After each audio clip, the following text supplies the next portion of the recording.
မင်္ဂလာပါမင်္ဂလာနေ့နဲ့ခင်ပါကျွန်မ Amni Clean Service နေပြီးတော့ဖောင်းတာဒေါ်မသက်သူနိုင်ပါကျွန်မအခုပြောပြချင်တာကျွန်မကားပေါ်မှာ9ရက်တိတိအပုံနဲ့ထွက်တဲ့အကြောင်းလေးပြောပြမယ်9ရက်တိတိအပုံနဲ့ထွက်တဲ့အကြောင်းလေးပြောပြမယ်နော်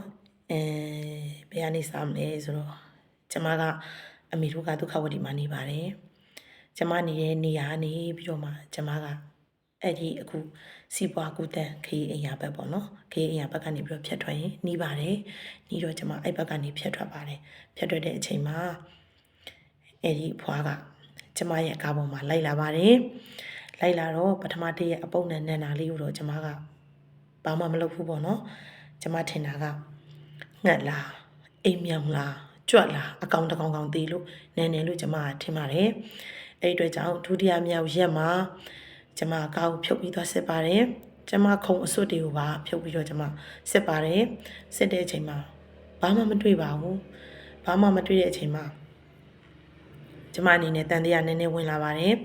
ဒီအနံ့ကိုကျွန်မတည်းမဟုတ်ပါဘူးเนาะကျွန်မနဲ့အတူတူအလုပ်လုပ်တဲ့အမတွေညီမတွေလည်းရပါတယ်အဲ့အတွက်ကျွန်မကနည်းနည်းတော့စိတ်ထဲမှာနည်းနည်းဟွာဖြစ်လာတာပေါ့နော်ဘာလို့အလဲပေါ့နော်ငါဘာဖြစ်လဲပေါ့နော်အဲ့လိုမျိုးဖြစ်လာပါတယ်ဖြစ်လာတဲ့အချိန်မှာကျွန်မဘာလုပ်လဲဆိုတော့3ရက်မြောက်တဲ့ရက်မှာကျွန်မငါပေးရည်တွေဘာတွေဖြတ်မယ်ပေါ့နော်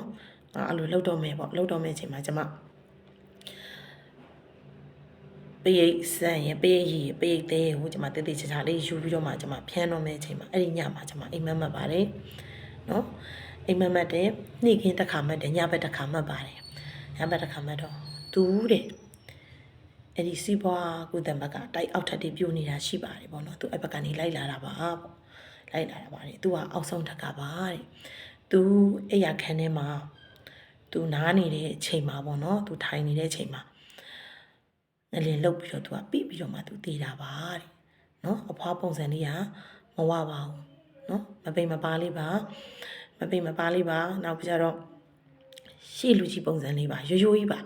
အင်ကြီးကလည်းအညူလေးယောဂီရောင်ငပိရောင်လေးပေါ့နော်အရင်မဟုတ်အနုလေးနဲ့အင်ကြီးဒီလိုစီးလေးဟာလေးလက်ရှိလေးနဲ့ပါနော်လက်ရှိလေးနဲ့အထက်ကအင်ကြီးလေးကရှိတော့လူကြီးတွေဝတ်တဲ့လူမျိုးအရေးပန်းလေးနဲ့ပါ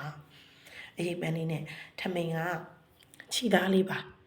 ခြိသားလေးနွမ်းနွမ်းလေးပါထမိန်ကနော်ရှိအရင်တော့ကဝတ်တဲ့လူမျိုးဟိုပန်း